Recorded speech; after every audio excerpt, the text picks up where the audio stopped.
अगले 2 घंटे बाद वो पुरानी खटारा कार को ड्राइव कर रहा था और अपने तजुर्बे के दम पर ये कह सकता था कि कम से कम 500 मील का सफ़र वो उस पर आसानी से पूरा कर सकता था। उसी कार डीलर से उसने पैराडाइज इंश्योरेंस कॉरपोरेशन का पता कंफर्म किया और सी व्यू रोड पर आ गया। उसने गंतव्य से कोई 20 गज की दूरी पर अपनी उस नई हासिल पुरानी कार को पार्क किया और भीतर ही बैठा रहा। दोपहर का 1 बज रहा था। अभी वो इसी पसोपेश में ही था कि क्या उसे वहीं बैठकर ऑफिस पर निगाह रखनी चाहिए थी या फिर वहाँ से निकलकर सीधे ऑफिस में ब्रैंडन को वहीं धर लेना चाहिए था। कि तभी उसने ब्रैंडन को ऑफिस से बाहर आकर सड़क पर रेस्तरां में जाते देखा। लू ने फौरन उसे पहचाना। ये वही आदमी था, यकीनन वही आदमी था जिसे उसने उस रात कॉरेन के साथ वहाँ मौकाए वारदात के आसपास देखा था। बढ़िया, लू खुश हो गया। उसे एकाएक $10,000 अपनी पकड़ में महसूस होने लगे। लेकिन ऐसे नहीं, ऐसे जल्दबाजी से मामला बिगड़ सकता था और उसे अभी सब्र से काम लेना था। उसने थोड़ी और छानबीन करने का फैसला किया। उसने कार स्टार्ट की और उसे चलाता हुआ एक स्टोर पर पहुंचा जहां से उसने शहर का एक नक्शा खरीदा। उसने उस नक्शे में लोटस स्ट्रीट को ढूंढा और कुछ पल वहां पहुंचते हुए रास्ते पर गौर करता रहा। आखिरकार उसने कार को समुचित सड़क पर आगे बढ़ा दिया। लोटस स्ट्रीट, कैन ब्रैंडन का घर। गंतव्य पर पहुंचकर उसने अपनी कार को सड़क के एक सिरे पर खड़ा किया और पैदल चलता हुआ ब्रैंडन के बंगले के सामने आ पहुंचा। लेकिन यहाँ पहुंचकर भी वो रुका नहीं। उसने धीमी चाल से चलते हुए बंगले पर एक लंबी निगाह डाली और संतुष्ट हो गया। ऐसे बंगले में रहते किसी शख्स के लिए $5,000 की रकम देना कोई ज़्यादा परेशानी की बात तो नहीं हो सकती थी। $5,000 यहाँ से और बाकी के $5,000 मामले में शामिल दूसरी पार्टी कॉरेन और उसके दौलतमंद बाप से वो हासिल कर लेगा। अपने इन्हीं खुशगवार ख्यालों में खोए लू ने एक लंबा घेरा काटा और वापस अपनी कार में आ बैठा। वो अपनी इस छानबीन से संतुष्ट था और उसे और भी यकीन हो उठा था कि सारे मामले को अगर वो चालाकी से संभाल सका तो उसका दरिद्र दूर होने में बस अब कुछ ही दिन बाकी थे। उसने कार वापस सीकॉम जाती सड़क पर बढ़ा दी और ड्राइव करता हुआ एक बार फिर ब्रैंडन के दफ्तर के सामने आ पहुंचा। वो वहीं कार में बैठा रहा और दफ्तर में आते जाते लोगों पर निगाहें जमाए रखा। वो वहाँ इसलिए बैठा था कि देर सवेर दफ्तर की दूसरी मुलाजिम कॉरेन जब भी बाहर निकलती वो उसे वहीं कार में बैठा बैठा देख कर ही ये तय कर सकता था कि वो वही लड़की थी जो वहाँ उस रात ब्रैंडन के साथ मौकाए वारदात के आसपास मौजूद थी। वैसे अगर इस दौरान कॉरेन की निगाहें कार में बैठे खुद लू पर पड़ गई तो लू को यकीन था कि लड़की उसे फिर भी पहचान नहीं सकती थी क्योंकि उस रात उसने उसे चांदनी में देखा था और तब उसने अपने चेहरे पर उगे बालों की उस तरह छटाई भी नहीं की हुई थी। लू काफ़ी देर तक कार में बैठा इंतज़ार करता रहा। उसे कॉरेन की कोई झलक नहीं मिली। उसने कुछ और वक्त वहीं रुकने का फैसला किया। नतीजा सिफर रहा।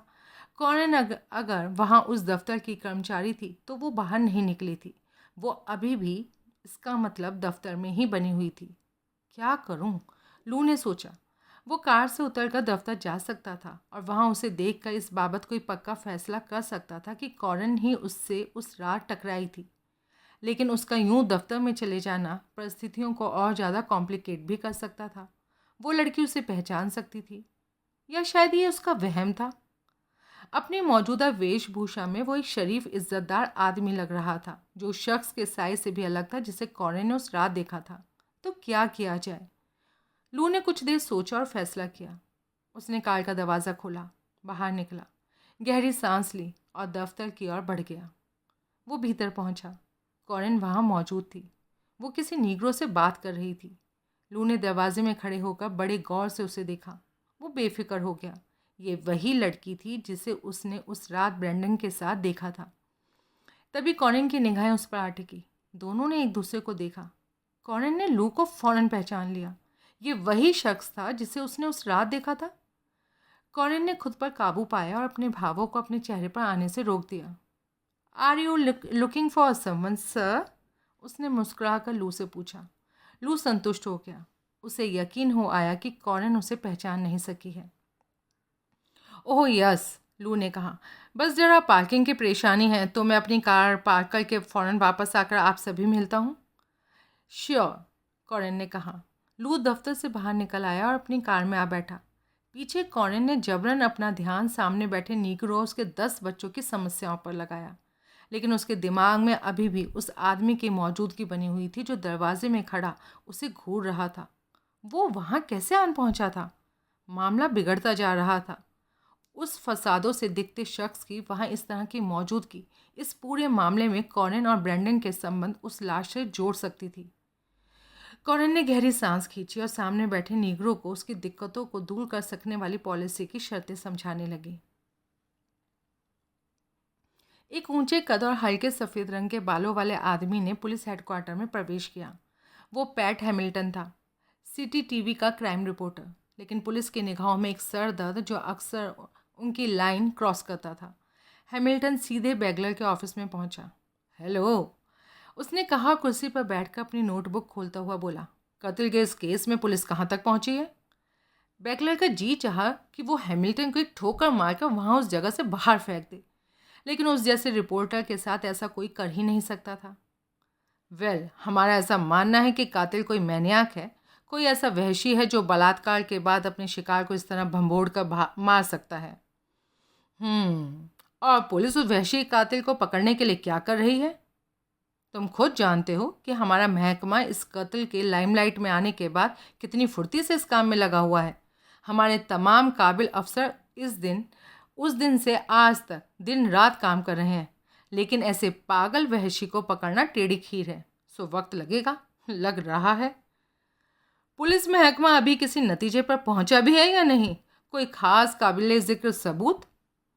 हमारा महकमा इस पर दिन रात एक किए हुए है, और फिलहाल इस मामले में सबूतों वगैरह को यूं परोस के हम सार्वजनिक तो नहीं कर सकते ना। हमारा कातिल को पकड़ने में इन तमाम कोशिशों में इस तरह से हम अगर केस को बताएंगे तो वो ओपन नहीं हो जाएगा। फिलहाल इस मामले में सबूतों वगैरह को यूं प्रेस के मार्फत सार्वजनिक करना हमारी कातिल को पकड़ने की उन तमाम कोशिशों में अड़ंगा डाल सकता है, बैगलर ने कहा। बताया, कत्ल का शिकार हुई उस लड़की की शिनाख्त हुई? अभी नहीं, बैगलर ने जानबूझकर झूठ बोलते हुए कहा, सिवाय इसके कि उसका नाम जेनी था और वो शायद एक लोकल प्रोस्टिट्यूट थी। अच्छा, हमें लगता है कि उसने किसी के सामने उस रात कोई उल्टा सीधा ऑफर रखा होगा और उस ऑफर से भन्ना कर कोई आदमी एकाएक इस कदर भड़क कर इतना पागल हो उठा कि उसने उस बेचारी को बुरी तरह चीर फाड़ डाला। क्यों? हाँ, और वो कातिल जो फिलहाल कानून के पंजों से आज़ाद है, आगे भी किसी को अपनी वहशत का शिकार बना सकता है। हाँ, ऐसा हो भी सकता है, लेकिन इसके उलट ये भी तो मुमकिन है ना कि कातिल अब इस शहर से कहीं और कूच कर चुका हो। हम पब्लिक में कोई पैनिक, कोई आतंक फैलाने के हकदार नहीं हैं। सो इस बाबत यही जाहिर किया जा रहा है कि सब लोग सावधान रहें। सुनो बैग, हैमिल्टन ने कहा, अगर इस शहर में कोई वहशी कातिल छुट्टा घूम रहा है जिसके निशाने पर जवान लड़कियां हैं, तो हमें शहर में इस बाबत कोई पब्लिक अनाउंसमेंट कर देनी चाहिए। अगर हमने ऐसा किया तो कातिल भी अलर्ट हो जाएगा और इससे वो हमारे हाथों से और दूर हो जाएगा। लेकिन बैग, अगर और ऊपर से आम जनता में जो पैनिक फैलेगा वो अलग। नहीं, हमारा महकमा इस पूरे केस पर दिन रात एक किए हुए है और ऐसे में प्रेस से ये उम्मीद की जाती है कि वो भी हमें हमारे इस मकसद में सहयोग करे और ऐसी किसी भी खबर को सेशनलाइजर बिल्कुल भी ना करें। ओके बैग, हैमिल्टन ने कहा, ये किसी खबर को सनसनीखेज बनाकर पेश किए जाने का मामला है ही नहीं, और ऊपर से तुम खुद मानते हो कि शहर में एक वहशी कातिल आज़ाद घूम रहा है, तो तुम्हें नहीं लगता कि एक पब्लिक अनाउंसमेंट शहर की मासूम आवाम के हित में होगी? हमें हमारे महकमे को जो लगता है वो मैं तुम्हें बता चुका हूँ। वैसे इस मुद्दे पर चीफ ऑफ पुलिस की मेयर से बातचीत चल रही है। मुझे उससे कोई मतलब नहीं। हमारी प्रेस की भी कोई जिम्मेदारी बनती है और हमसे ये उम्मीद रखना कि हम ऐसे संगीन मामलों में पुलिस महकमे की दिखाई लाइन को आंखें मूंद कर टो करेंगे, बेवकूफ़ी है। अगर ऐसा है तो मैं तुम्हें तो नहीं रोक सकता, बैगलर ने दोनों हाथ हवा में लहराते हुए कहा। वहाँ मौका वारदात के पास ही हिप्पियों की एक बस्ती बताई जा रही है। वहाँ से कुछ पता चला तुम्हें? पिछली रात हमने वहाँ अपने अफसरों को भेजा था और तहकीकात चल रही है। फिलहाल इतना कहना ठीक रहेगा कि बस्ती में मौजूद सभी लोगों के नाम पते दर्ज कर लिए गए हैं और उन्हें बड़े सब्र से तरतीब से चेक किया जा रहा है।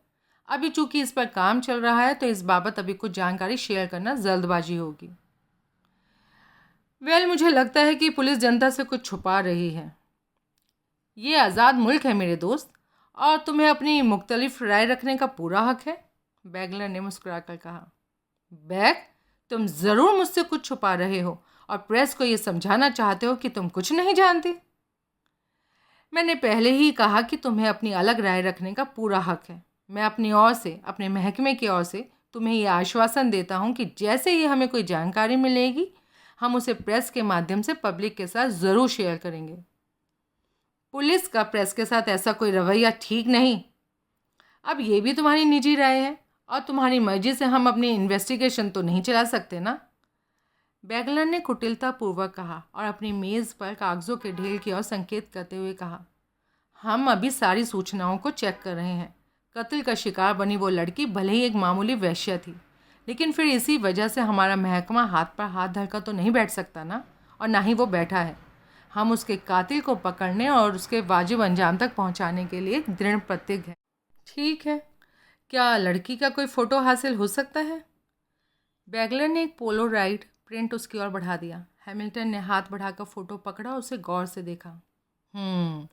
मैं समझ गया, तुम्हारा अंदाज़ा सही है और मैं इस बात से इत्तेफाक रखता हूँ कि शिकार कोई वैश्य ही दिखती है।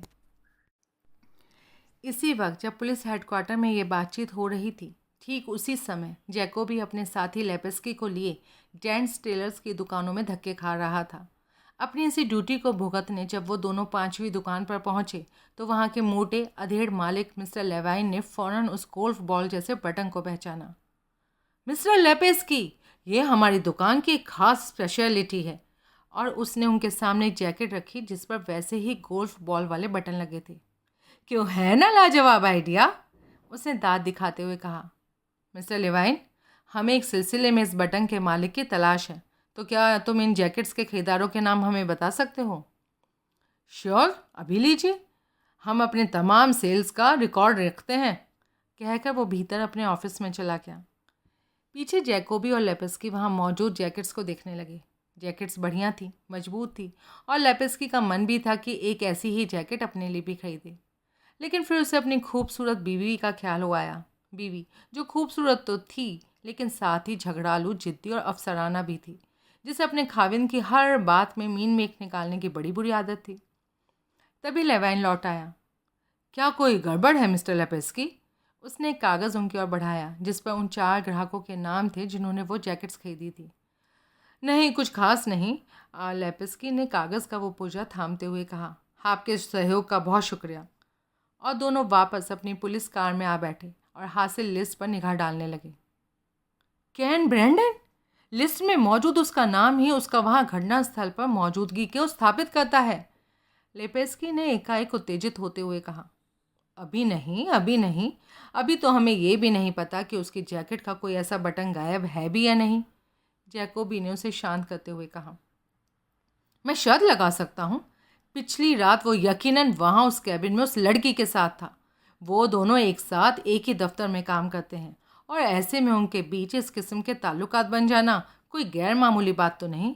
मैंने खुद उस लड़की को देखा है, केवल 10 मिनट देखा था और उतने में ही मेरा सारा मामला गड़बड़ा गया था। और ब्रैंडन, वो तो सारा दिन उसके साथ उस छोटे से ऑफिस में गुजारता है, सो मैं दावे के साथ कह सकता हूँ कि वो पिछली रात उस कैबिन में कॉरिन के साथ मौजूद था। हाँ, हो सकता है, लेकिन ये उसके खिलाफ कोई खास सबूत नहीं है, जैकोबी ने कहा। मैं उसे निजी तौर पर जानता हूँ और मुझे नहीं लगता कि किसी मामूली वैश्य को यूं इस तरह चीर फाड़ कर देने की हिम्मत उसमें है। लेकिन वहाँ उस घटनास्थल के आसपास मौजूदगी उसे संदेह के उस दायरे में तो लाती है जिसमें हम कातिल को मार कर करने की कोशिश कर रहे हैं। हाँ, वो तो है, पर अब इस मामले में आगे बताओ क्या किया जाए?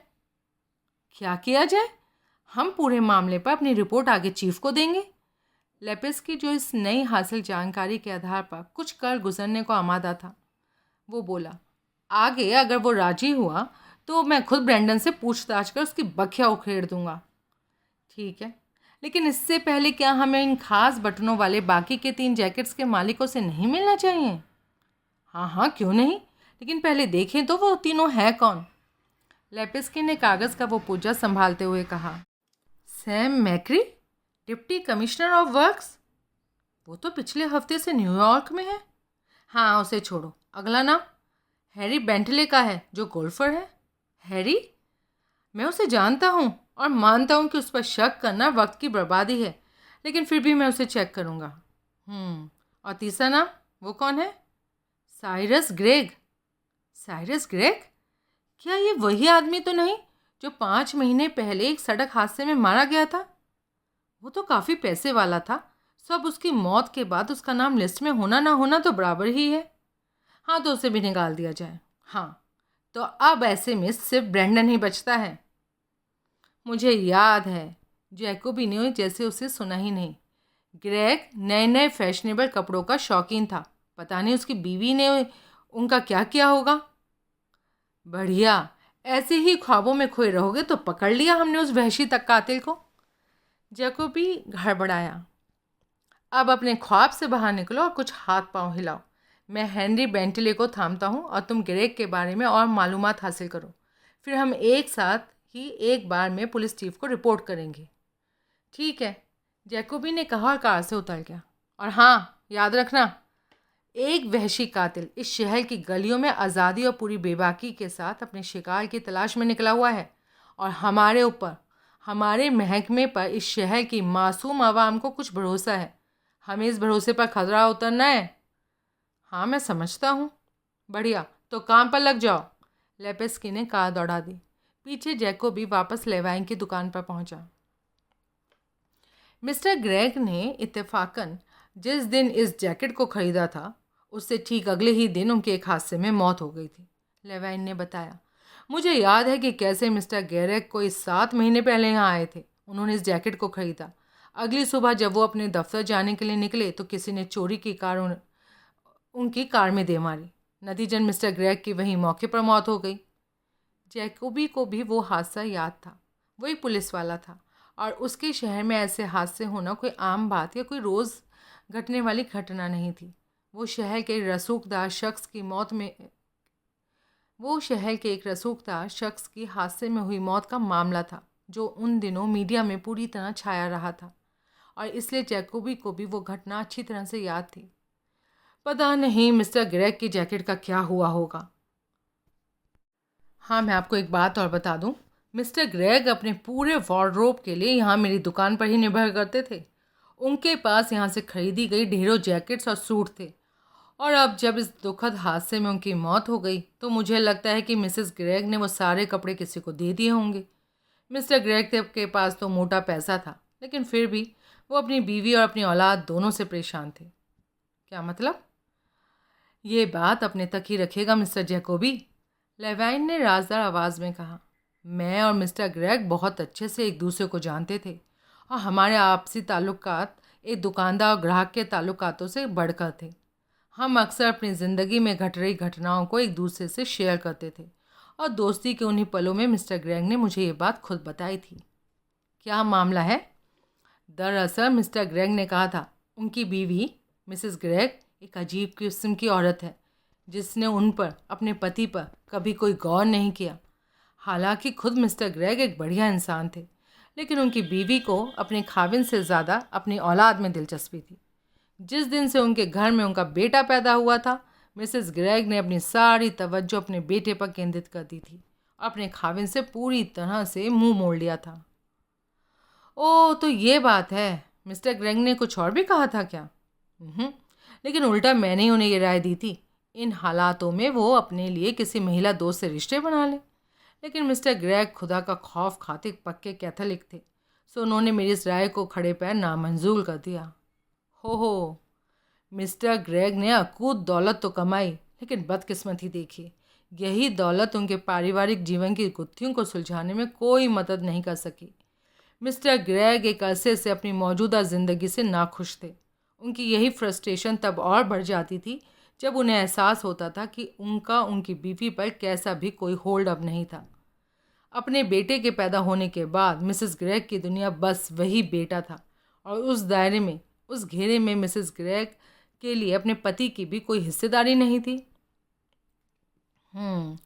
ये मिस्टर ग्रेग का बेटा करता क्या है? मालूम नहीं, मैं उसके बारे में कुछ नहीं जानता। ठीक है, जैकोबी ने उठते हुए कहा। शायद मिसेस ग्रेग खुद बता सकें कि उन्होंने अपने पति के हादसे में हुई मौत के बाद उनके उस जैकेट का क्या किया था। ओह, तो क्या आप उनसे पूछताछ करने के बारे में सोच रहे हैं? हाँ, ठीक है, लेकिन होशियार रहना। वो औरत पैसे वाली तो है, लेकिन साथ में बेहद रूखी मिजाज की भी है। मुझे लगता है कि किसी भी मामले में किसी पुलिस वाले का उसके घर यूं लपके के आना उसे कोई खास पसंद नहीं आने वाला। शुक्रिया, हम इस बात का ध्यान रखेंगे। वैसे वो रहती कहाँ है? मिस्टर ग्रेग की मौत के बाद माँ बेटे ने अपना बड़ा मकान, वो मेंशन तो बेच दिया था। आजकल वो दोनों एकेशिया ड्राइव पर बने कदन छोटे मगर खूबसूरत मकान में शिफ्ट हो गए हैं। ठीक है, शुक्रिया मिस्टर लेवाइन, जैकोबी ने कहा और वहाँ से पुलिस हेडक्वार्टर के लिए लौट पड़ा। मिस्टर लेवाइन से हासिल जानकारी की रूह में उसे यही ठीक लगा कि मिसेस ग्रेग जैसी खपती औरत से की जाने वाली कैसी भी कोई भी पूछताछ खुद उसे करने के बजाय सीधे लेपेस्की को ही करनी चाहिए। कैन ब्रैंडन ने धड़कते दिल से कॉरेन पर निगाह डाली। क्या तुम्हें यकीन है? हाँ, ये वही कमीना है जो हमें उस रात वहाँ मिला था, और हालांकि आज उसने अपनी दाढ़ी को हल्का सा छाट लिया है, लेकिन इसके बावजूद भी मैंने उसे फ़ौरन पहचान लिया। हे भगवान, अब ये कमीना यहाँ क्या करने आया होगा? मुझे चेक करने आया होगा। आखिरकार उसकी यूं यहाँ आने की कोई और वजह क्या होगी? अब वो तो कहना मुहाल है, लेकिन उसका यूं यहाँ आना इस बात को साफ बता रहा है कि उसका फिलहाल पुलिस के पास जाने का कोई इरादा नहीं। तो उसके दिमाग में कोई और फतूर होगा, वरना वो यहाँ आता ही क्यों? तुम इतना क्यों घबरा रहे हो कैन? तुम समझती नहीं हो कैरन, मैं एक शादीशुदा आदमी हूँ, और इस तरह तुम्हारे साथ किसी स्कैंडल में मेरा नाम आना मेरी उस शादीशुदा ज़िंदगी को पूरी तरह बर्बाद कर देगा। तुम्हारा दिमाग खराब हो गया कैन? अपनी बीवी से बेवफाई करने वाले तुम दुनिया के कोई पहले मर्द तो हो नहीं, और दुनिया में लाखों मर्द आए दिन ऐसा करते रहते हैं, फिर भी करते ही हैं, और एक के बाद फिर करते हैं, लेकिन इसके बावजूद कोई तुम्हारी तरह यूँ शहीद बनकर तो नहीं दिखाता। तुम मेरी हालत को ठीक से समझ नहीं रही। अगर हमारी उस रात की जुगलबंदी की खबर तुम्हारे बाप या मेरी बीवी दोनों में से किसी के कान में पड़ गई तो मैं पूरी तरह बर्बाद हो जाऊंगा। अगर तुम्हें सचमुच इसकी इतनी ही दहशत थी तो तुम्हें उस दिन मेरे कैबिन से चलना ही नहीं चाहिए था, और वहाँ चले भी गए थे तो वापस चले जाना चाहिए था। खैर, मुझे अभी काफ़ी काम है, सो मैं अपने टेबल पर जा रही हूँ, उसने कहा और पलट कर अपने डेस्क की ओर चली गई। केन पीछे हैरान खड़ा रहा। उसे समझ में नहीं आ रहा था कि वो कैसे इस झंझट से निकले। अपनी कलीग के साथ कुछ वक्त बिताने के क्षणिक आवेश में लिए गए उसके एक फैसले ने आज उसकी हालत बिगाड़ दी थी। हालांकि हालात बड़ी तेज़ी से उसके काबू से बाहर होते जा रहे थे, और वो खुद को उस भुंगे की तरह महसूस कर रहा था जो किसी मकड़ के जाल में जा फंसा हो, जहाँ वो इस जाल से निकलने की अपनी तमाम कोशिशों में जितने हाथ पांव मारता था उतना ही गहरा उसमें फंसता जाता था। तभी अचानक टेलीफोन की घंटी बजी। उसकी तंद्रा भंग हुई। उसने हाथ बढ़ाकर रिसीवर उठाया। हेलो, उसने रिसीवर को चेहरे के पास लाकर कहा। ब्रैंडन, दूसरी ओर से स्टर्नवुड की भारी आवाज़ आई। मुझे पता चला है कि तुम अपनी नई पोस्टिंग के अपने असाइनमेंट्स पर बड़ी मेहनत से काम कर रहे हो। सर, मैं तो हमेशा से अपनी तरफ से ईमानदार होकर काम करता हूँ। बहुत बढ़िया ब्रैंडन, मैं हमेशा से तुम्हारे इस कैलिबर को पहचानता था। मुझे यकीन था कि अगर तुम कोई नई जिम्मेदारी दी जाएगी तो तुम उसे बढ़िया तरीके से निभा सकोगे। मैं बहुत खुश हूँ ब्रैंडन। हो, thank you so much mister Sternwood. और मेरी बेटी कैसा काम कर रही है? वो थोड़ी मूडी है, लेकिन वहाँ ऑफिस में तुम इंचार्ज हो, सो तुम उस पर उसके ऑफिस आवर्स में कंट्रोल रख सकते हो। हालांकि वो अपने काम में माहिर है, और मुझे लगता है कि तुम्हें उसको ओवरऑल परफॉर्मेंस से निराश नहीं होना पड़ेगा। Overall performance? कैन ने सोचा। उसकी ऐसी परफॉर्मेंस है कि अब मैं क्या ही कहूँ। कैन, क्या तुम लाइन पर हो? हाँ मिस्टर स्टर्नवुड, वो बढ़िया काम कर रही है। कैन हालांकि कहना चाहता था कि कॉरेन का वहाँ से तबादला कर दिया जाए, लेकिन ऐसा कह सकने की उसकी हिम्मत नहीं हुई। बढ़िया, ऐसे ही बढ़िया काम करते रहो ब्रैंडन, और कंपनी की ओर से मैं तुम्हें यकीन दिलाता हूँ तुम्हें तुम्हारी इस मेहनत की पूरी तनख्वाह दी जाएगी। शुक्रिया मिस्टर स्टर्नवुड। आगे भी मेहनत करते रहो और वक्त पर अपनी रिपोर्ट पेश करना नहीं भूलना। जी मिस्टर स्टर्नवुड, मैं आपको निराश नहीं करूँगा। बढ़िया। और स्टर्नवुड ने कॉल काट दी। कैन ने रिसीवर यथास्थान टिकाया और निगाह अपनी कलाई घड़ी पर डाली। 6 बजने में 5 मिनट थे। अगर वो चाहता तो अपना दफ्तर तभी बंद कर सकता था, लेकिन अभी उसके पास इतना काम पेंडिंग था कि कम से कम आधा घंटा लगने वाला था। तभी कॉरेन ने उसके कैबिन के दरवाजे पर नॉक किया। कैन ने निगाह उठाई तो पाया कि वो दरवाजे पर मुस्कुराते हुए खड़ी थी। मुझे किसी से मिलने जाना है, तो फिर कल मिलते हैं। ठीक है। हो कैन, यूं इस तरह मातमी सूरत बनाए रखने से कुछ हासिल नहीं होगा। चिंता मत करो, जल्दी सब ठीक हो जाएगा। Okay, bye for now. कहते हुए वो बाहर मेन डोर की ओर बढ़ गई। पीछे कैन उसके जाते हुए कदमों की आहट सुनता हुआ सोच रहा था, क्या वाकई वो परिस्थितियों को, इन परेशानियों को बढ़ा चढ़ा कर आंक रहा था। उधर कॉरेन अभी काउंटर तक ही पहुंची थी कि ठिठक गई। लू बूंद दफ्तर में दाखिल हो रहा था। कॉरेन फौरन सावधान हो गई। उसने खुद को संभाला, अपने चेहरे पर व्यावसायिक मुस्कुराहट लाते हुए बोली, वेल सर, आज के लिए दफ्तर बंद हो चुका है, तो प्लीज़ आप कल आइए। लू फौरन समझ गया कि लड़की उसे पहचान चुकी थी। मेरा काम बहुत ज़रूरी है बेबी, वैसे अभी ब्रेंडन यहीं है ना। उसने दफ्तर के दरवाजे को अपने पीछे बंद किया और कुंडी लगाते हुए बोला, हाँ, क्या तुम उससे मिलना चाहते हो? और तुम्हारा नाम क्या है? लू नाम है मेरा, और मैं अकेले उसी से नहीं बल्कि तुम दोनों से इकट्ठा मिलना चाहता हूँ। क्यों? बस जरा ये पूछना चाहता था कि उस रात कैबिन में हुए उस मौज मेले में कोई कसर बाकी तो नहीं रह गई थी। भीतर बैठे ब्रेंडन ने सारी बातचीत सुनी और वो सिहर उठा। किसी अनजान भावना से उसने अपनी मेज़ के दराज में रखे रिकॉर्डर का स्विच ऑन कर दिया। अपने क्लाइंट से बातचीत के दौरान वो अक्सर इसका इस्तेमाल करता था और बाद में पूरी बातचीत सुनकर ये पक्का कर सके कि वो कोई ज़रूरी बात भूल तो नहीं गया है। उसने दरवाजे को खुला छोड़ दिया और उठकर अपने कैबिन के दरवाजे पर पहुंचा। हेलो दोस्त, लू उसकी ओर देखकर धूर्तता से मुस्कुराते हुए बोला, तो कल रात की मौज मस्ती बढ़िया रही ना? कौन हो तुम और क्या चाहते हो? कैन ने पूछा। हाँ, तुम्हें बखूबी पता है कि मैं कौन हूँ। आओ बैठकर बातें करते हैं।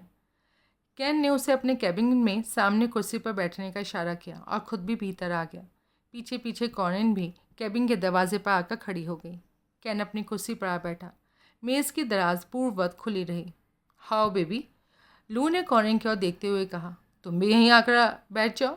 क्यों खड़े रहकर अपने खूबसूरत पैरों को थका रही हो? बको मत, अपनी बात पूरी करो, अपने काम से काम रखो। कॉरेन भीतर फाइल कैबिनेट के पास आकर खड़ी हो गई। लो, तुम तो नाराज़ हो गई, पर मुझे तुम्हारा यह अक्खड़पना पसंद आया। बेहतर होगा कि इस मुद्दे की तुम सीधे मुद्दे पर आओ, वही बात करो, कैन ने मिमियाते हुए कहा। ओके ठीक है, लू ने अपने दोनों हाथ हवा में लहराए, तो फिर मैं सीधे सीधे काम की बात पर आता हूँ। हाँ, हम सुन रहे हैं। मैं तुम दोनों के बारे में सब कुछ जानता हूँ। लू ने दोनों पर बारी बारी से निगाह डालते हुए कहना शुरू किया। पिछली रात तुम दोनों ने फन टाइम के दौरान वहीं तुम्हारे उस प्रेम ग्रौंदे के नज़दीक एक घटिया औरत का लाइफ टाइम पूरा हो गया था। तो इसमें हमें क्या? तुम्हें इस बाबत चिंता होनी चाहिए बेबी कि जब उस औरत का उस रात कत्ल हुआ था तो उसी वक्त मौका वारदात के आसपास तुम दोनों भी मौजूद थे। याद करो, तुम दोनों जब मुझे वहाँ टकराए थे तब भी ब्रेंडन, उसने कैन की आंखों में झांकते हुए कहा, का चेहरा झक सफ़ेद पड़ा हुआ था। हालांकि उस वक्त मुझे इसकी वजह चांद की रोशनी लगी थी, लेकिन अब मैं जानता हूँ वो वजह चांद की रोशनी नहीं बल्कि कुछ और ही थी। तुम दोनों ने मुझे पेडलर्स क्रीक का रास्ता बताया था और अपनी उस छोटी सी बातचीत में ही मैंने तुम दोनों की असहजता को भांप लिया था। हाँ, हमने कोई कत्ल नहीं किया, कैन ने कहा। मैं जानता हूँ तुम दोनों में से कोई भी कातिल नहीं है, लेकिन मैं ये भी जानता हूँ कि ये वो तुम दोनों ही थे जो वहीं पास के उस कैबिन, उस लव नेस्ट में ऐश कर रहे थे। आज सुबह सुबह पुलिस मुझ तक पहुँच गई थी और मुझसे इस मामले में पूछताछ हुई है, लेकिन इस शहर की पुलिस की असली दिक्कत यही है कि वो अपनी किसी भी कोशिश के बावजूद मुझ पर कातिल होने का इल्ज़ाम नहीं लगा सकती। उन्होंने मेरे मौजूदा ठिकाने की भरपूर तलाशी ली है और अब इन हालातों में उनकी उस संभावित कातिलों के नाम वाली लिस्ट से मैं बाहर हूँ। तो तुम हमसे क्या चाहते हो और ये सारी बातें हमसे करने का क्या मतलब है। पुलिस ने मुझसे की गई पूछताछ में मेरे पिछली रात के मूवमेंट्स के बारे में भी सवाल किया था और उन्हीं सवालों में से एक के जवाब में मैंने कह दिया कि पिछली रात हिप्पी कॉलोनी की ओर आते समय मुझे वहाँ रास्ते में मौका वारदात के आसपास कोई नहीं मिला था। हाँ तो फिर, कॉरेन ने कसमसाते हुए कहा। तो फिर ये बेबी कि तुम दोनों बखूबी जानते हो कि मैंने पुलिस को झूठा बयान दिया है और ऐसा झूठ बोलकर मैं तुम दोनों के ऊपर एहसान कर रहा हूँ। तुम्हारी इस दरिया दिली का बेहद शुक्रिया। और अब जब तुम अपनी इस मदद के लिए, हमारे पर किए गए एहसान के लिए हमसे शुक्रिया बटो चुके हो, तो चलते फिरते नजर आओ यहाँ से।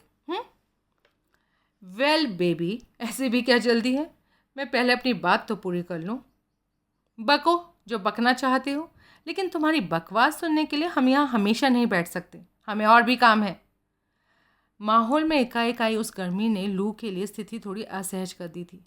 उसे लड़की से ऐसे हौसले की बिल्कुल उम्मीद नहीं थी। सुनो सुनो, कैन ने बातचीत का सूत्र अपने हाथ में लेते हुए कहा। ऐसे तो ये मामला सुलझने से रहा। उसने लू की ओर देखा और कहा, और तुम जो कुछ भी कहना चाहते हो साफ साफ कहो। ठीक है, तो अब मैं साफ साफ ही कहता हूँ, जल्दी, हमें और भी काम करने हैं। कॉरेन ने चिढ़कर दूसरी ओर देखते हुए तेज आवाज़ में कहा। बेबी, ये देखते हुए कि मैंने तुम्हारे ऊपर कितना बड़ा एहसान किया है, तुम्हारी ये बदतमीज़ी, ये बेहद रूखापन मुझे हैरान कर रहा है। लेकिन कोई बात नहीं, मुझे तुमसे कोई अच्छे बिहेवियर की उम्मीद नहीं है, बल्कि अपने इस एहसान के बदले मुझे कुछ और चाहिए। कैन और कॉरेन ने कोई जवाब नहीं दिया। वैसे सच ये है कि अपनी मौजूदा बंजारों जैसी धक्के खाती ज़िंदगी से मैं खुद बेजार हो चुका हूँ और अपने इस बेहुदा लाइफस्टाइल को बदलने के लिए मुझे कुछ रकम की दरकार है, और मैं जानता हूँ तुम दोनों इस बाबत मेरी मदद कर सकते हो। तुम क्या जानते हो? तुम तो कुछ भी नहीं जानते, कॉरेन ने फिर बीच में टोका। हो बेबी, मैं जानता हूँ कि तुम्हारा बाप इस शहर के रईसों में अपनी मौजूदगी दर्ज कराता है। और लू ने कैन पर निगाह डालते हुए कहा, तुम और तुम्हारी बीवी जो डॉक्टर के यहाँ रिसेप्शनिस्ट की अच्छी खासी तनख्वाह की नौकरी पर है, इतनी तो हैसियत है कि मेरा काम बन ही जाए। तुम जानते हो कि तुम क्या कह रहे हो? तुम समझ रहे हो ना कि जो तुम करना चाहते हो उसे ब्लैकमेलिंग करना कहते हैं, कॉरेन ने चिढ़कर कहा। ओह बेबी, मैं सिर्फ वो कह रहा हूँ जिससे हम तीनों ही एक दूसरे की मदद से सारे झंझट से दूर हो सकें। मैं तुम दोनों के लिए दिए गए अपने उस मददगार बयान के बदले अपने लिए तुमसे थोड़ी सी मदद ही तो मांग रहा हूँ, और तुम इसे ब्लैकमेल का नाम दे रही हो। ये ब्लैकमेल है, सीधे सीधे ब्लैकमेल। ओके, कहती रहो, लेकिन तुम्हारे कहने भर से तो ऐसा होने वाला नहीं। हम पुलिस से तुम्हारी इस गैर कानूनी हरकत की शिकायत कर सकते हैं। यकीनन, क्यों नहीं कर सकते, ज़रूर कर सकते हो। लेकिन अगर तुमने ऐसा किया तो मैं भी पुलिस को दिए अपने इस बयान को बदलने के लिए आज़ाद रहूँगा। और वैसे भी मुझे पुलिस का सामना करने से बहुत डर लगता है। उसने कॉरेन को घूरा। कौन जाने उस वक्त अपने डर की वजह से मैं पुलिस का आगे क्या कुछ बक दूँ। तुम ऐसा होते देखना चाहोगी? सुनो सुनो, कैन ने बीच में कहा। तुम कहते हो कि तुम्हें हमसे कुछ रकम चाहिए। कितनी? देखो, मैंने तय किया है कि मैं इस पूरे मामले पर पुलिस के सामने अब दोबारा नहीं जाना चाहता, बशर्ते कि मेरे इस एहसान के बदले तुम दोनों मुझे $10,000 दे दो। बोलो, क्या ख्याल है? ये सीधे सीधे ब्लैकमेलर का अंदाज था, और कैन ने अपने बनाने वाले का शुक्रिया अदा किया कि पता नहीं कैसे वक्त रहते उसे ये अक्ल आ गई थी कि उसने रिकॉर्डर का स्विच ऑन करके सारी बातचीत रिकॉर्ड कर लेने की सद्बुद्धि दिखाई थी। उसे अपने मेज़ के खुले दराज में रखे रिकॉर्डर के घूमते हुए स्पूल साफ दिख रहे थे। तुम्हें हमसे एक दमड़ी भी नहीं मिलेगी, ओके? कैन के जवाब देने से पहले ही कॉरेन बोल पड़ी। वैसे मैं जानता था तुम दोनों में से कोई एक तो ऐसी बेवकूफ़ी की बात करेगा ही, सो उसने जेब से कागज़ के 2 रुक्के निकाल कर उन्हें केन और कॉरेन को देते हुए कहा, मैं अब तुम्हें ये दिखाना चाहूँगा और जानना चाहूँगा कि आगे इस बाबत तुम दोनों का क्या ख्याल है। कैन ने रुक्का थामकर उसे खोला। रुक्का कैन की बीवी के नाम था, जिसमें लिखी तहरीर उसकी शादीशुदा ज़िंदगी में आग लगा सकती थी। उसमें लिखा था, मिसेस ब्रेंडन, मेरे ख्याल से आपको अपने पति से पूछना चाहिए कि 22 तारीख की रात को वो जनाब अपने दफ्तर की कलीग कॉरेन स्टर्नवुड के साथ उसके पेडलर्स क्रीक वाले कैबिन में क्या कर रहे थे। पर स्त्री गमन में यकीन न रखने वाला आपका एक शुभाकांक्षी, कि इनके तो छक्के छूट गए। उसने कागज़ के उस रुक्के से निगाह उठाई और कॉरेन की ओर देखा।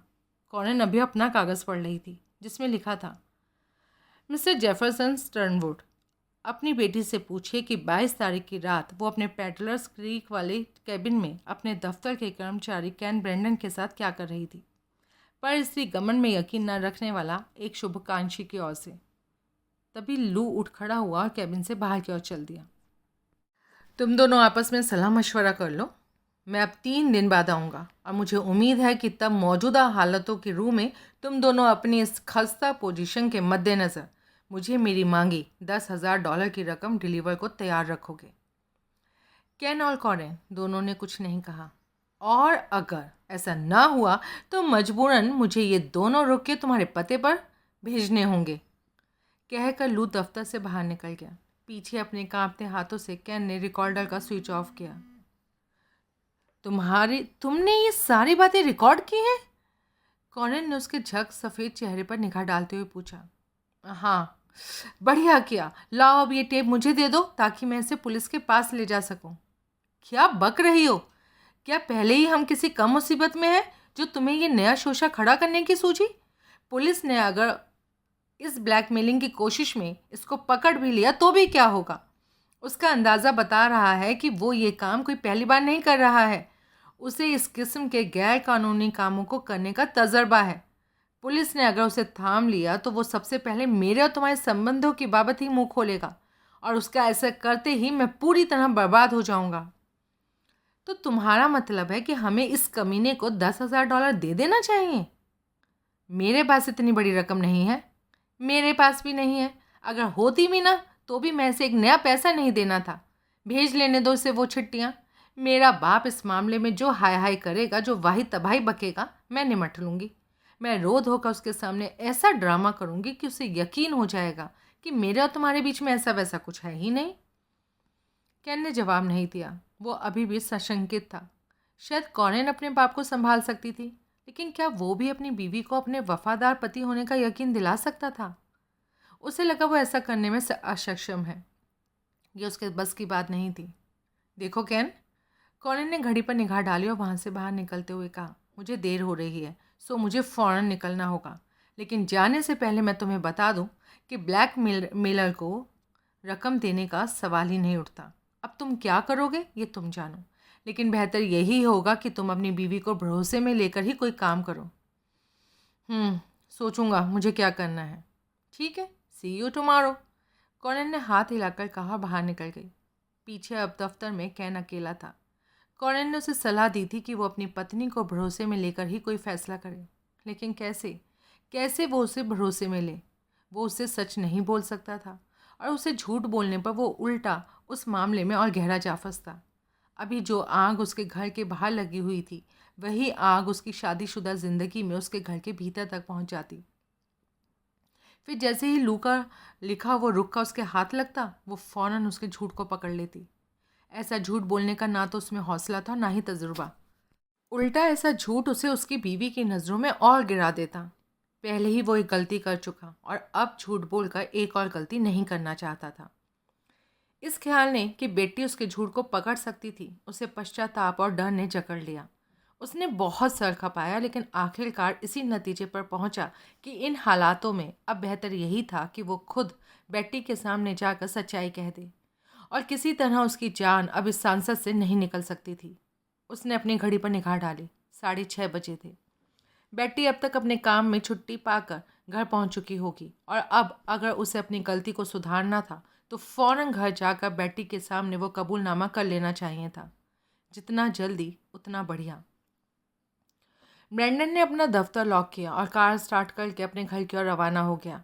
वो शाम का वक्त था और शहर की सड़कों पर गाड़ियों की लंबी कतारें रेंगती हुई आगे बढ़ रही थी। पूरे रास्ते कैन बस यही सोचता रहा कि बेटी के सामने जाकर वो किन लफ्ज़ों में अपनी बेवफाई की हामी भरेगा और कैसे अपने किए पर शर्मिंदा होकर दिखाएगा। अपने दिमाग पर खूब जोर डालकर भी वो तय नहीं कर पा रहा था कि अपने पश्चाताप को वो किन शब्दों में कैसे कहेगा, और इसी उधेड़बुन में वो घर पहुंचा। अपनी कार गैराज में पहुंचाकर उसने देखा कि बेट्टी की कार पहले ही वहां मौजूद थी। साफ था, बेट्टी पहले ही घर पहुंच चुकी थी।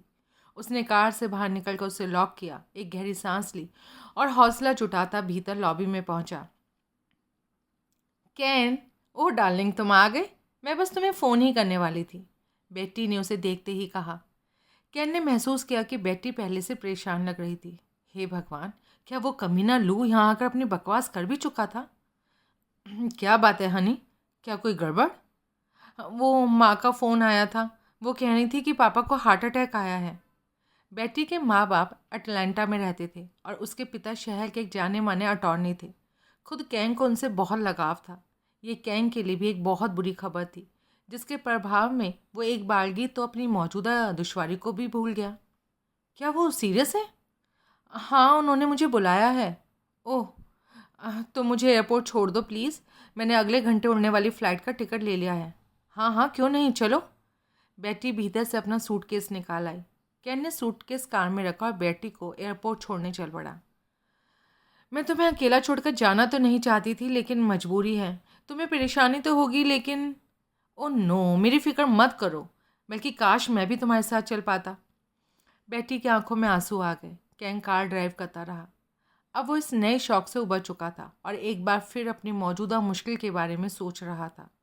वो बेट्टी से इस बाबत बात करना चाहता था, लेकिन उस काम के लिए ये सबसे ज़्यादा गैर मुनासिब वक्त था। और फिर अगर बेट्टी एक हफ्ता घर से दूर रहे और इसी दौरान वो चिट्ठी उसके यहाँ डिलीवर हो जाए, तो वो बड़ी आसानी से उसे नष्ट कर सकता था। बढ़िया। बेट्टी परेशान थी। उसके पिता हॉस्पिटल में ज़िंदगी और मौत के बीच झूल रहे थे, लेकिन इसके बावजूद कैन ने अपार निश्चिंतता अनुभव की।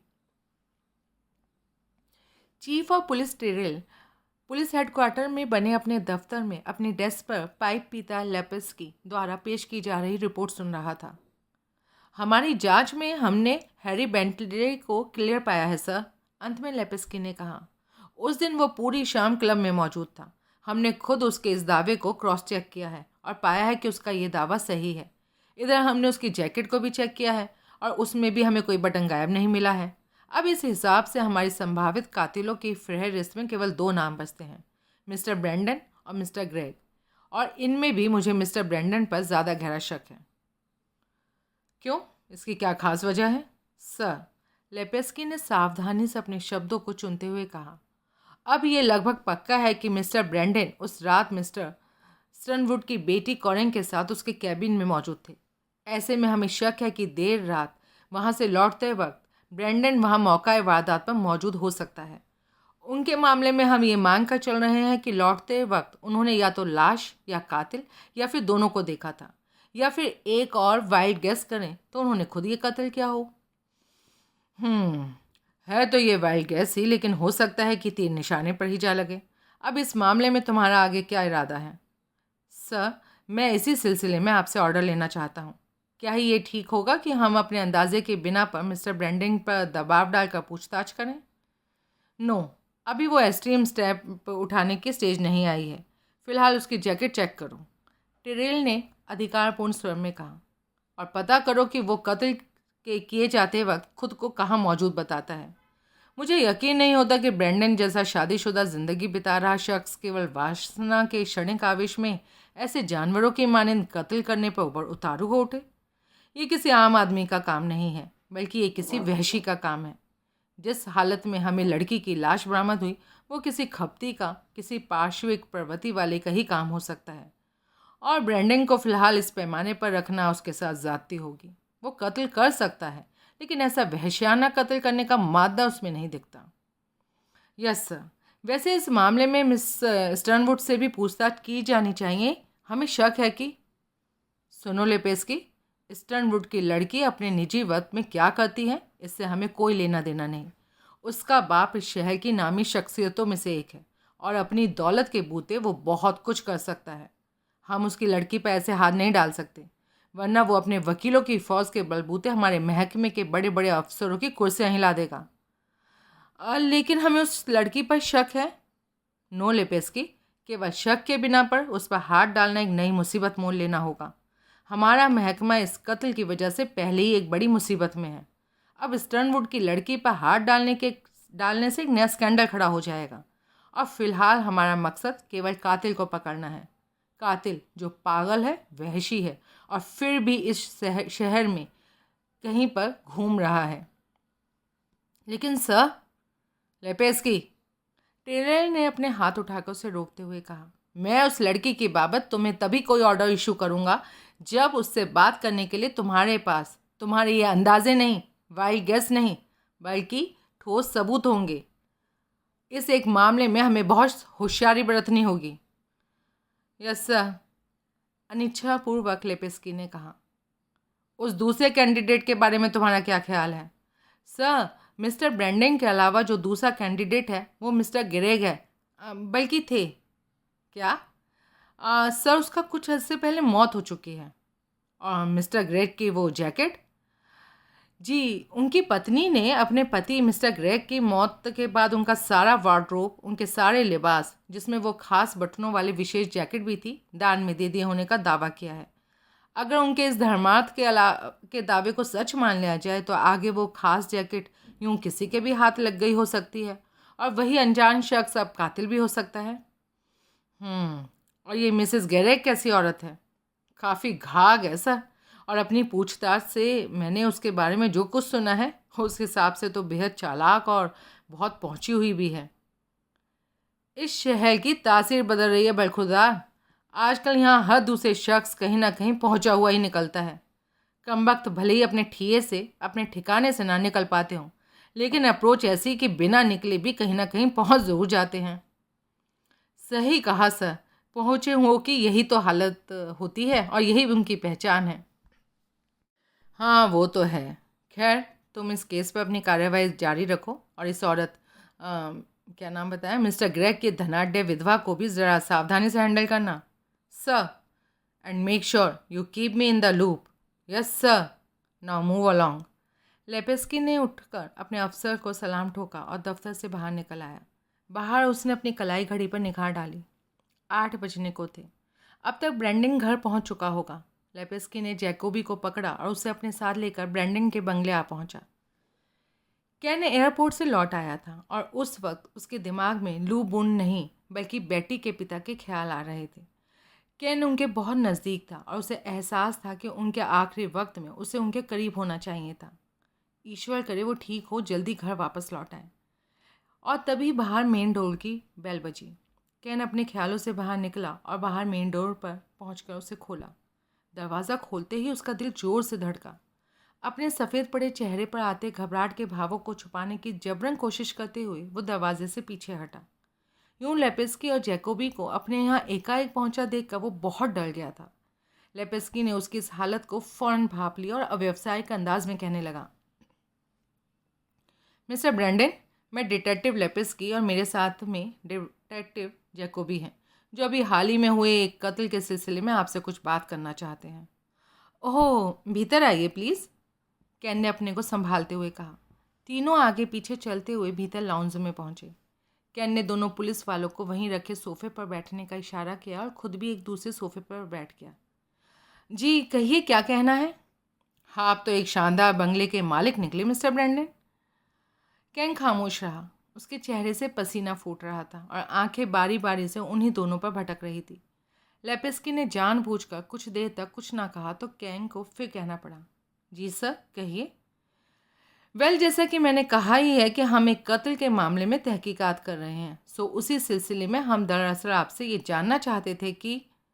लेपेस्की ने अपने शर्ट की जेब से बटन निकालकर पूछा, क्या ये आप ही का है?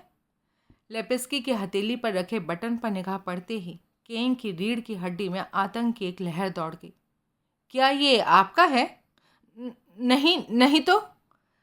आतंक और भय में जकड़े कैन के मुंह से बामुश्किल ये शब्द फूटे, मिस्टर ब्रैंडन, ये एक बेहद गैर मामूली बटन है जिसके बारे में हम अब जानते हैं कि ये अब तक लेवाइन के यहाँ सिली हुई 4 खास जैकेट्स में ही इस्तेमाल हुआ है। हमारे हिसाब से आपके अलावा सिर्फ 3 और लोग ऐसे हैं जिनके कब्जे में वो खास जैकेट है और उसमें लगे ऐसे गैर मामूली बटन हो सकते हैं। ये बटन हमें वहीं बुरी तरह काटी पीटी गई लाश से कुछ दूर के फासले पर प्राप्त हुआ, सो हम इस तरह के सभी बटनों और इन खास जैकेट की जांच पड़ताल में लगे हुए हैं।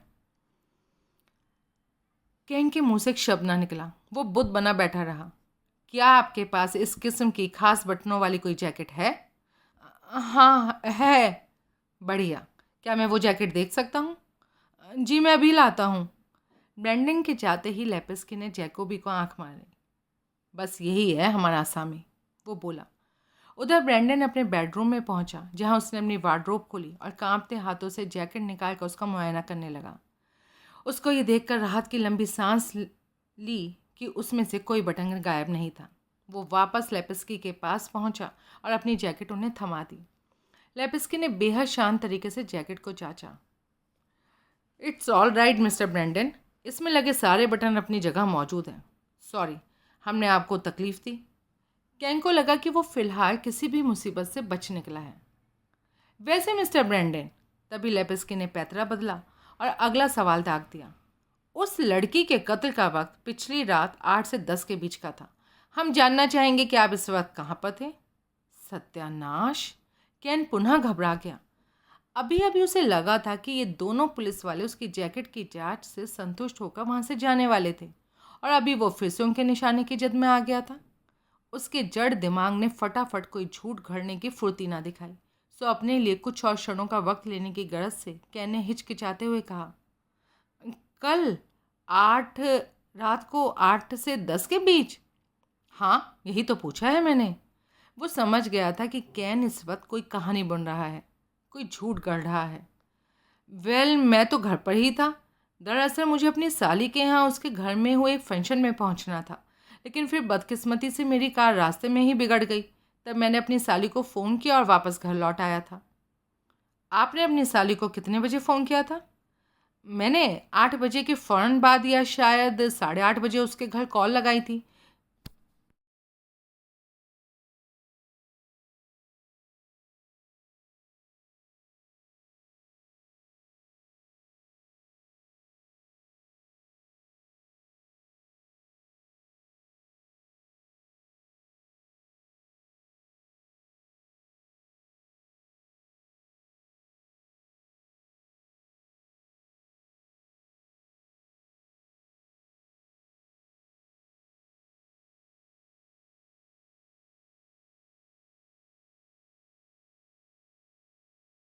जहाँ मेरे ब्रदर इन लॉ से बात हुई थी। हो, आपके ब्रदर इन लॉ क्या काम करते हैं? क्या नाम है उनका? जैक फ्रेस्की, कॉरपोरेशन में लॉयर हैं। इत्तेफाक की बात है, मैं तो उन्हें व्यक्तिगत रूप से जानता हूँ।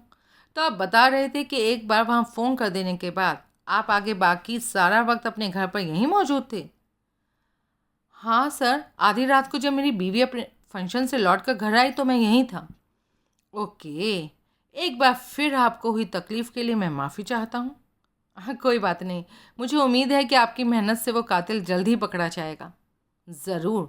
सहयोग का शुक्रिया मिस्टर ब्रेंडन। शुक्रिया, ब्रेंडन ने भी कहा, और दोनों पुलिसिए वहाँ से बाहर निकल आए। जिस वक्त दोनों अपनी कार में बैठे, दोनों ने एक दूसरे को देखा। तुमने गौर किया वो कैसे एक के बाद एक झूठ बोले जा रहा था? और तुम्हें क्या लगा कि वो स्टर्नवुड की लड़की के साथ होने वाली बात इतनी आसानी से मान लेगा? मुमकिन है कि इसने कातिल को देखा हो। लेपेस्की ने कार स्टार्ट किया, उसे आगे बढ़ाते हुए कहा, चलो अब मिसेस ग्रेग के यहाँ चलते हैं। 10 मिनट बाद वे दोनों एकेशिया ड्राइव पहुंचे, वो जगह जो पैसे वाले रिटायर्ड लोगों की पनाहगाह थी। शहर के एक हिस्से में वहाँ बनी कोठियों की स्थिति ऐसी थी कि वहाँ से सागर तट साफ दिखाई देता था। इन्हीं कोठियों में से एक कोठी में मिस्टर ग्रेग का निवास रहा था, जहाँ अब उनकी मौत के बाद उनकी बीवी अपनी इकलौती औलाद और एक नौकर के साथ रहती थी। दोनों कार से बाहर निकले और मिसेस ग्रेग की कोठी की ओर बढ़ चले। चारों ओर शांति थी और सागर तट पर आकर टकरा रहे सागर जल की आवाज़ साफ सुनाई दे रही थी। कमबख्त क्या जगह है! ऐसे रिटायर्ड जिन्होंने अपनी जवानी के दिनों में इतनी दौलत इसलिए कमाई होगी कि अपने बुढ़ापे के दिनों में यहाँ इस शांत जगह आकर बस सकें। ये हरामखोर बुढ़ापे में भी ऐसे ठाठ से रहते हैं, और एक हम हैं जिनकी जवानी इन ओछे वहशी दरिंदों के पीछे भागते दौड़ते गुजर रही है। लेपेस्की ने कोठी का दरवाज़ा खोलते हुए कहा, और फिर एक शानदार फूलों के बाग से गुजरता हुआ कोठी के मेन डोर तक आ गया। ठीक कहा, लेकिन और चारा भी क्या है? जैकोबी ने डोरबेल बजाई। कोठी के दाईं ओर एक बड़ा स्विमिंग पूल था, तो वहीं बाईं ओर एक विशाल गैराज था, जिसमें आसानी से 4 गाड़ियां पार्क की जा सकती थी। उसमें अभी एक सिल्वर शैडो रंग की रोल्स रॉयस कार खड़ी दिखाई दे रही थी। किसी की माली हैसियत की सबसे बड़ी निशानी, रोल्स रॉयस। और केवल माली हैसियत ही क्यों, ये गाड़ी तो उससे कहीं ज़्यादा, कहीं आगे गाड़ी के मालिकों की सुपर कामयाबी और ऊंचे सामाजिक रुतबे की भी तो पहचान थी। जैकोबी ने गैराज से निगाह हटाई तो एक और बार पुश बटन दबाया। दरवाज़ा खुला और सामने जो शख्स प्रकट हुआ वो किसी हॉरर फिल्म का कैरेक्टर दिखता था। ऊंचा कद, दुबला पतला जिस्म और उस पर गहरी काली पोशाक, लेकिन शान किसी आर्क बिशप जैसी। लंबा पीला पड़ा चेहरा और उम्र कोई 70 साल। गंजे सर पर बचे कुचे सफ़ेद बर्फ जैसे बाल, भावहीन आंखें और मुर्दों की मानिंद सफ़ेद पड़े कागज़ जैसे पतले होठ। वाकई किसी हॉरर फिल्म के लिए परफेक्ट है। जैकोबी ने उसका ऊपर से नीचे तक जायज़ा लेते हुए धीरे से कहा, मिसेस ग्रेग हैं? लेपेस्की ने जैकोबी की बातों का अनसुना करते हुए रौबदार पुलिसी अंदाज में पूछा। मिसेस ग्रेग इस वक्त किसी से नहीं मिलती। आवाज़ ऐसी थी कि मानो किसी गहरी कब्र से निकल कर आ रही हो। मुझसे मिल लेंगी? लेपेस्की ने उसे अपना पुलिसिया बैज दिखाते हुए कहा। मिसेस ग्रेग सोने के लिए जा चुकी हैं। बेहतर होगा कि तुम लोग कल 11 बजे आओ। तुम कौन हो? मेरा नाम रोनाल्ड्स है और मैं, उसके स्वर में गर्व का पुट था, मिसेस ग्रेग का बटलर हूँ। बढ़िया, तब तो शायद हमारा काम तुम्ही से बन जाए और हमें मिसेस ग्रेग को तकलीफ़ देने की ज़रूरत ही ना पड़े। लेपेस्की ने उसकी आंखों में झांकते हुए कहा। मैं समझा नहीं, अभी समझाता हूँ। लेपेस्की ने गोल्फ का बटन निकाल कर दिखाते हुए कहा। हम दरअसल यहाँ एक कत्ल के सिलसिले में पूछताछ करने आए हैं। क्या तुम इसे पहचानते हो? रोनाल्ड्स ने भावहीन चेहरे से बटन पर निगाह डाली। मैंने इस जैसे बटन पहले कहीं देखा है। मेरे मालिक मरहूम मिस्टर ग्रेग के पास इस किस्म के बटनों वाली एक जैकेट थी। अब कहाँ है वो जैकेट? मिस्टर ग्रेग की मौत के बाद उनके ढेरों कपड़े मैंने किसी को भिजवा दिए थे। किसके कहने पर? मिस्टर ग्रेग की पत्नी, मेरी मालकिन, मिसेस ग्रेग के कहने पर। क्या उन कपड़ों में इस किस्म के बटनों वाली जैकेट भी थी? हाँ। लेपेस्की को लगा कि वो झूठ बोल रहा था, सो उसने अपना सवाल घुमाकर पूछा, उस जैकेट का तुमने क्या किया? अपनी मालकिन के कहने पर मैंने वो जैकेट मिस्टर ग्रेग के बाकी कपड़ों के साथ साल्वेशन आर्मी को भेज दी थी। कब कब भेजे थे तुमने वो सारे कपड़े? मिस्टर ग्रेग की मौत के कोई 2 हफ्ते बाद, जनवरी की किसी तारीख को। क्या तुम्हें ध्यान है कि उस जैकेट में कोई बटन गायब रहा हो? मैंने वो जैकेट भी बाकी के कपड़ों की तरह सीधे सामान्य ढंग से दे दी थी, सो मुझे अब याद नहीं कि उस जैकेट का कोई बटन गायब था या नहीं। लेपेस्की और जैकोबी के चेहरे पर निराशा उभर आई। उनकी यहाँ आने की मेहनत सिफर थी। शुक्रिया, अब हमें मिसेस ग्रेग से मिलने की कोई ज़रूरत नहीं है, लेपेस्की ने रोनाल्ड्स से कहा। रोनाल्ड्स ने अपना सर झुकाकर उनका धन्यवाद किया। दोनों पुलिस वहाँ से लौट पड़े। तुमने गौर किया? मेरे ख्याल से ये बुढ़ा ड्रैकुला झूठ बोल रहा था। हाँ, हमारे सवालों ने उसे परेशान तो कर दिया था। कल तुम उस जैकेट के बारे में साल्वेशन आर्मी से पूछताछ करो। ठीक है। और दोनों कार में सवार हुए। लेपेस्की ने कार स्टार्ट किया और पुलिस हेडक्वार्टर की ओर दौड़ा दिया।